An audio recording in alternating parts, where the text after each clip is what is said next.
economics.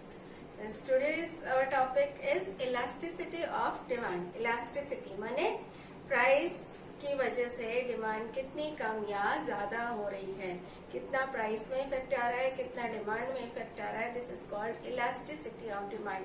हर तरह की commodity पे प्राइस का इफेक्ट अलग अलग आता है, तो it depend on the type of commodity and the amount of the price increased. So today we are going to discuss elasticity of demand. But before we start discussing elasticity of demand, we have to discuss two things. One is change in quantity demanded,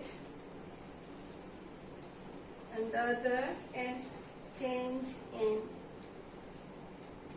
demand.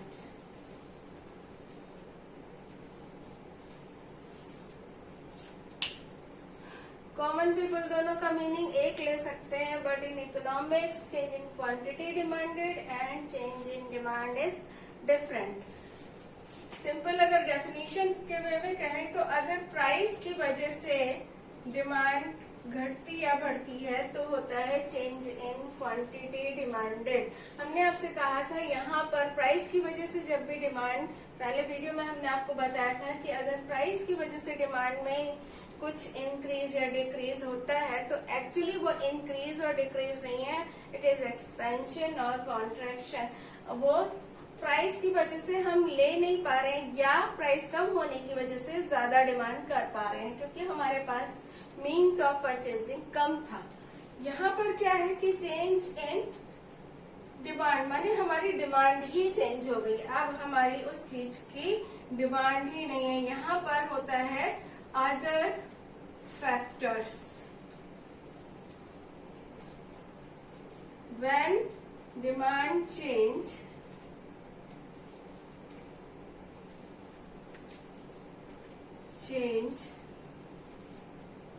due to other factors. ठीक है,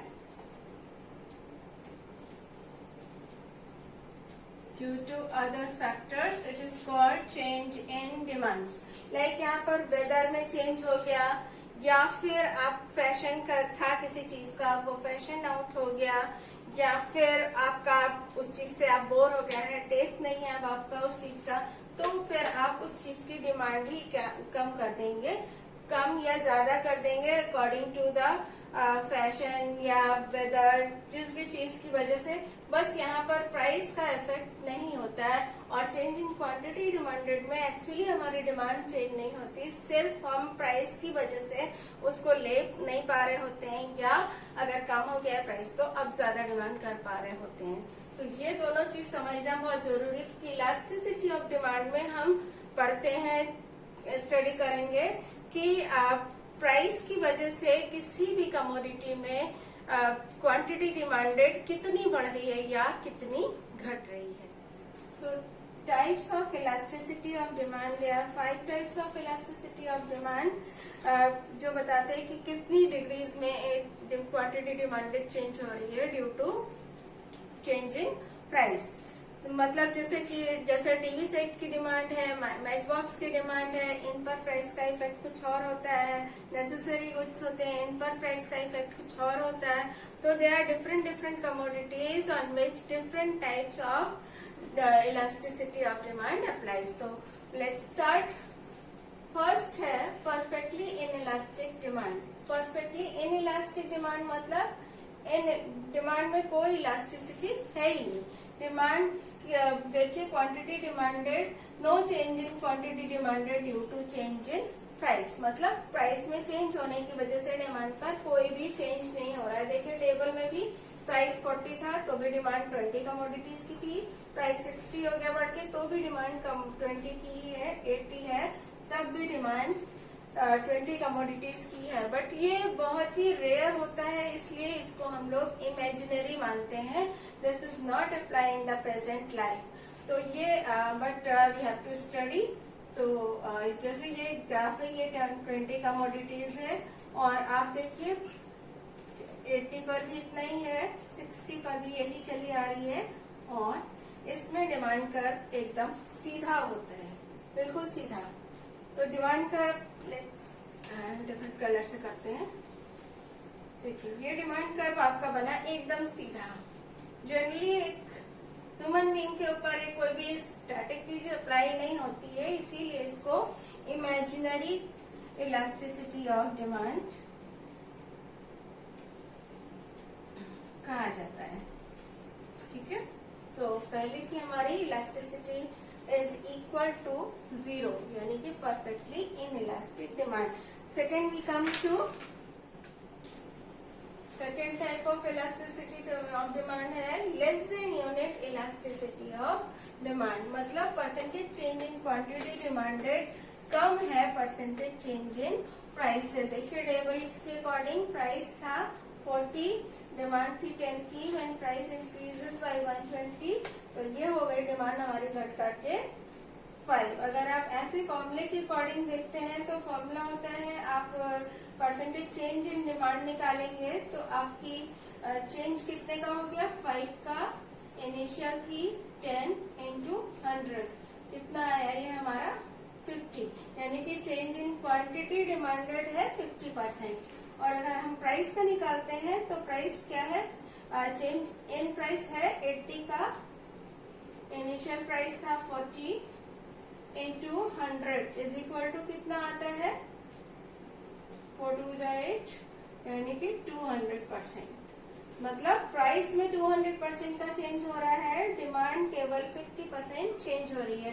तो ये कही जाएगी less than unit elasticity of demand when percentage change in quantity demanded is less than percentage change in price, then it will be called less than unit elasticity of demand। and इसको फॉर्मूले में लिखेंगे ED is less than 1।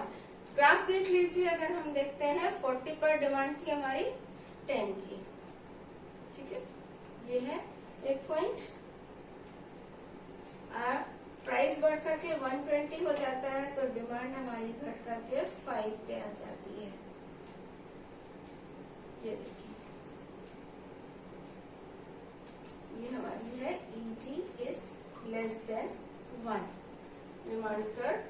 देखिए आप इसको ये x पर थोड़ा सा स्लोप ज्यादा होता है, अगर आपको पहचानना है आप देखेंगे स्लोप अगर O की तरफ है, इसका एक्स इस तरफ नहीं उठा हुआ है, फैला हुआ नहीं है, तो ये आपका जो होता है वो लेस देन 1 होता है। इस साइड को आप प्राइस लेते हैं और नीचे लेते हैं क्वांटिटी डिमांडेड।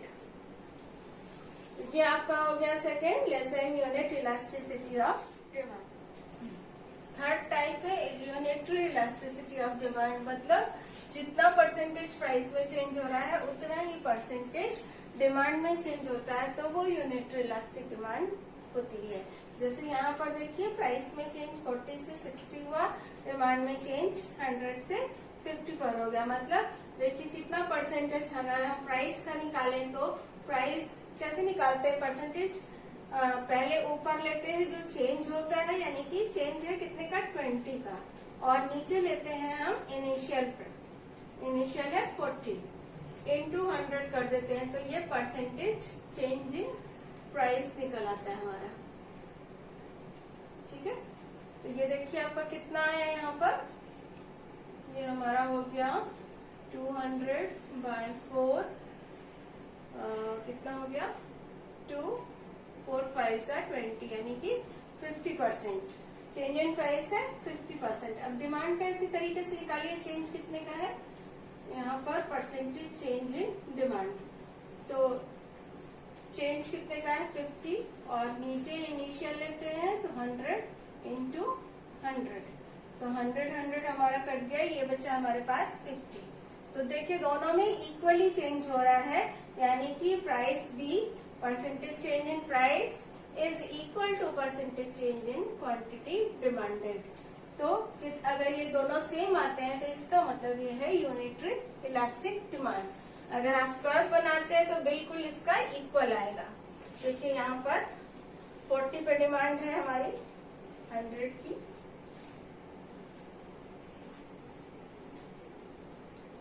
ये हमारा पॉइंट एक ही आया, और 60 पर डिमांड कितनी घट के, जितना इधर बढ़ेगा उतना ही इधर घट जाएगा।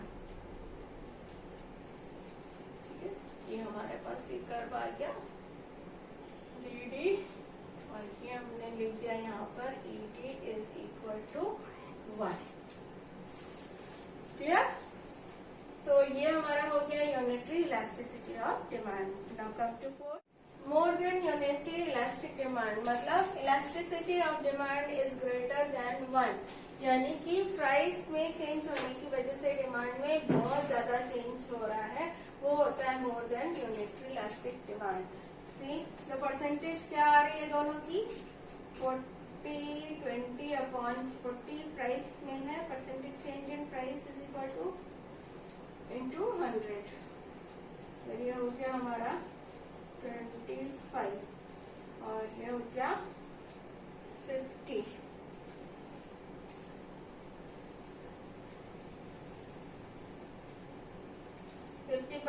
प्राइस में चेंज हुआ है। अब डिमांड में देखिए कितना चेंज हो रहा है, परसेंटेज चेंज इन डिमांड।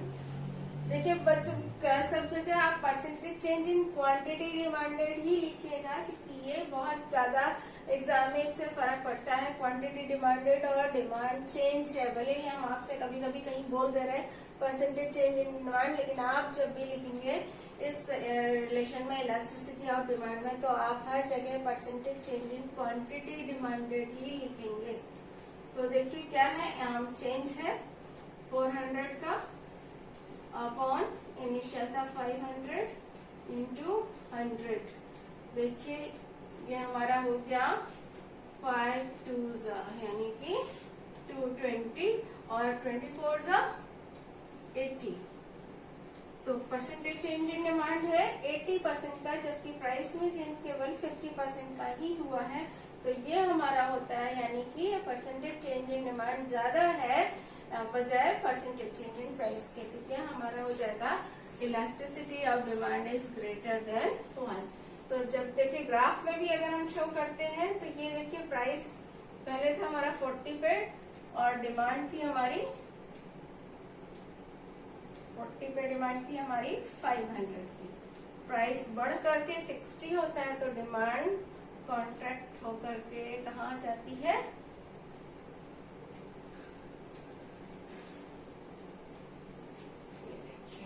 इस तरह से ये थोड़ा सा फ्लैट बनता है। ED is greater than 1। ठीक, ये हमारा हो जाता है 4th type. Now come to number 5, perfectly elastic demand. Perfectly elastic मतलब प्राइस में कोई चेंज नहीं होने पर भी डिमांड बढ़ती या घटती जाती है, तो उसको कहते हैं परफेक्टली इलास्टिक डिमांड। ये भी इमेजिनरी होता है, क्योंकि ये भी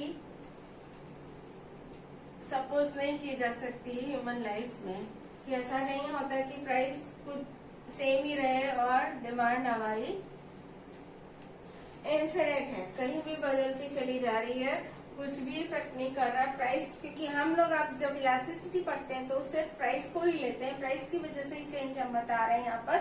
तो प्राइस का कोई भी इफेक्ट किसी चीज पर नहीं पड़ रहा है, तो ऐसा पॉसिबल नहीं है। तो ये और जो आपने फर्स्ट में पढ़ना था परफेक्टली इन इलास्टिक, दोनों ही इमेजिनरी है, क्वांटिटी डिमांडेड। तो ये आपका कंप्लीट हो गया इलास्टिसिटी ऑफ डिमांड। ना कुछ फैक्टर्स हैं जो इलास्टिसिटी को अफेक्ट करते हैं। तो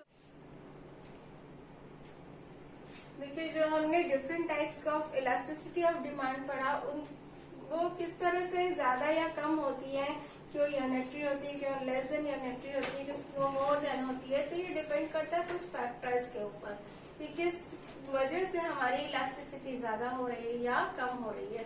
तो उसमें सबसे पहला पॉइंट है हमारा availability of close substitute of demand.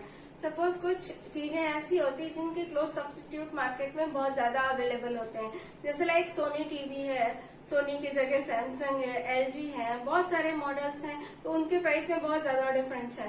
तो अगर उनका प्राइस सपोज सोनी टीवी का प्राइस बहुत ज्यादा है, तो आप LG पे चले जाएंगे, LG का ज्यादा लग रहा है आप और दूसरे ब्रांड्स पे चले जाएंगे। या कोका कोला आप पी रहे हैं, कोका कोला महंगी है तो आप ड्यू ले लेंगे, या कोई भी और सस्ता कोल्ड ड्रिंक ले लेंगे। तो ये डिपेंड करता है, अगर क्रॉस सब्स्टिट्यूट अवेलेबल है मार्केट में तो इलास्टिसिटी फिर उस चीज की ज्यादा हो जाएगी, क्योंकि उस पर प्राइस मतलब सपोज ज्यादा हो गया तो लोग उसके सब्स्टिट्यूट की तरफ चले जाएंगे, और अगर कम हो जाता है तो वापस उस पे आ जाते हैं। और अगर सब्स्टिट्यूट अवेलेबल नहीं है तो फिर प्राइस इलास्टिसिटी कम हो जाती है, क्योंकि फिर प्राइस का इफेक्ट उतना ज्यादा नहीं पड़ पाता है डिमांड पर। फिर है second point, proportion of income spent on a good.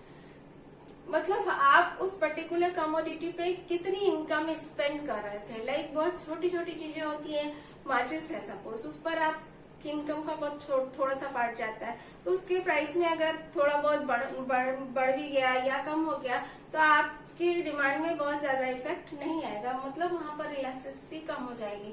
और अगर कुछ ऐसी चीजें जिन पर आप इनकम का बहुत ज्यादा पार्ट खर्च कर रहे हैं, एक्सपेंडिचर कर रहे हैं, तो उनके प्राइस में थोड़ा सा भी बढ़ने से या कम होने से आपकी डिमांड पर ज्यादा फर्क पड़ जाता है। तो अगर इनकम का प्रोपोर्शन कम है तो इलास्टिसिटी ऑफ डिमांड उस गुड की कम हो जाएगी, और इनकम का पार्ट ज्यादा है, लेकिन जैसे कोई महंगी चीजें हैं, फैन है, एलईडी बल्ब्स हैं, तो इन पर आपकी डिमांड का फर्क ज्यादा पड़ेगा। थर्ड है nature of the commodity.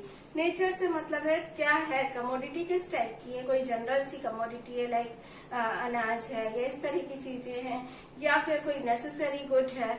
Necessary good है तो उस पर प्राइस इलास्टिसिटी का इफेक्ट नहीं होगा, मतलब वो उस पर प्राइस का मतलब कोई भी इफेक्ट नहीं होगा, क्योंकि अगर हमें वो चीज लेनी है तो वो हमें लेनी है। मेडिसिन है, जैसे सॉल्ट है, शुगर है, चाय है, ये सारी चीजें हमारी नेसेसिटीज में आती हैं। मीट है, राइस है, तो ये सारी चीजें डिपेंड करता है, ये हमारी लाइफ मेडिसिन है, लाइफ सेविंग हो जाती है, तो वो हमें लेनी होती है। अगर कोई चीज लग्जरी गुड्स है तो फिर हम उनकी डिमांड को कम या ज्यादा अकॉर्डिंग टू द प्राइस कर सकते हैं।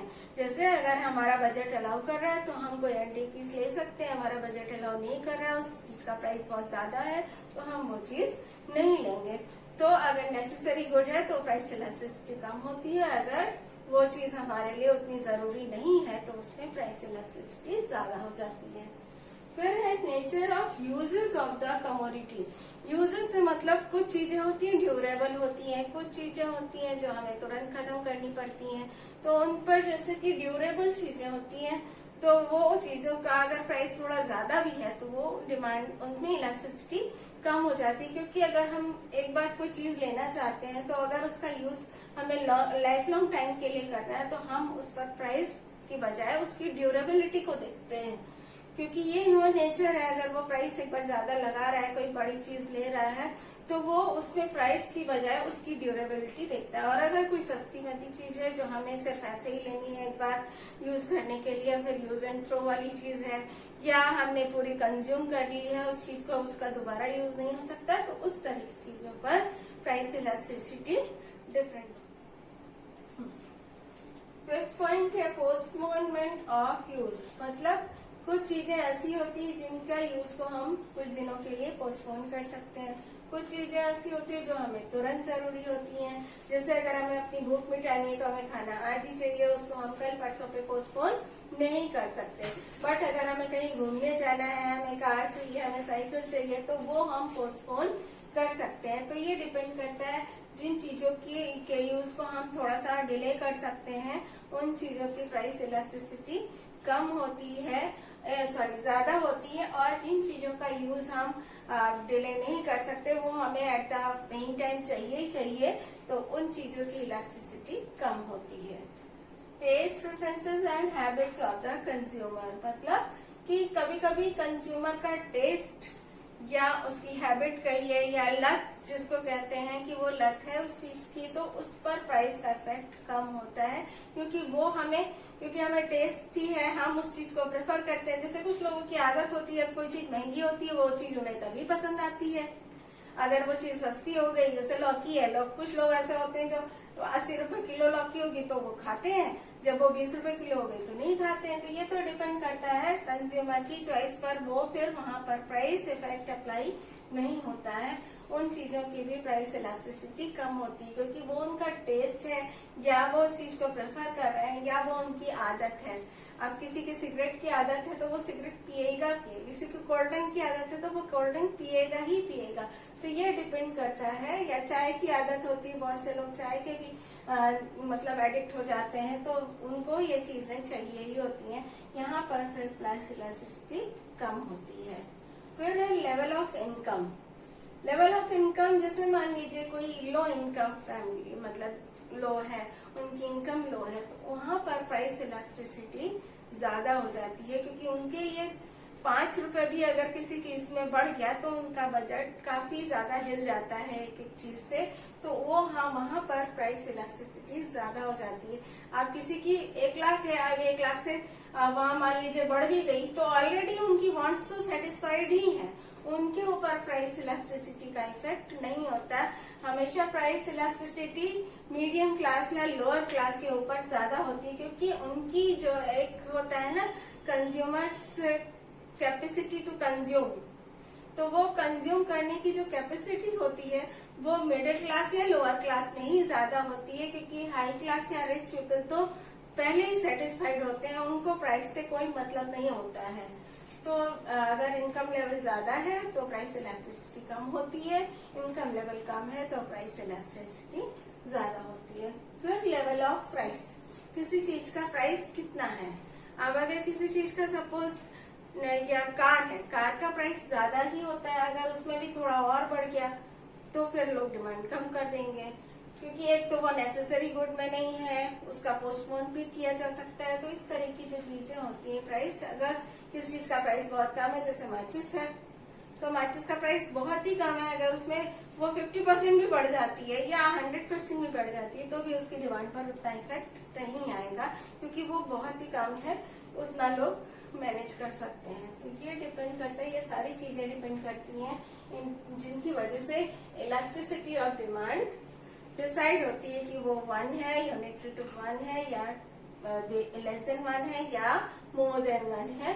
0 या इन्फिनिट नहीं होती है, पॉसिबल नहीं है वो।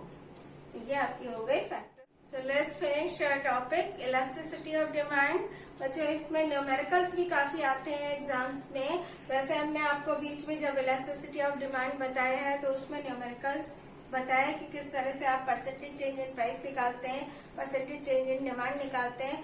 फिर भी अगर आपको न्यूमेरिकल्स में कुछ प्रॉब्लम आती है तो आप कमेंट सेक्शन में इस चीज आप बताइएगा, हम इस बार भी वीडियो बना करके डालेंगे जिसमें हम आपसे कुछ न्यूमेरिकल प्रॉब्लम्स को डिस्कस करेंगे। आपका ये कॉन्सेप्ट क्लियर हो गया होगा, आपको ये पसंद आया है, आपके कॉन्सेप्ट क्लियर होते हैं तो आप इसको लाइक शेयर सब्सक्राइब जरूर से कीजिएगा, और कमेंट सेक्शन में हमें बताइएगा भी कि आगे आपकी क्या डिमांड्स है, हमें किन किन टॉपिक्स पे ये वीडियो बनाना चाहिए।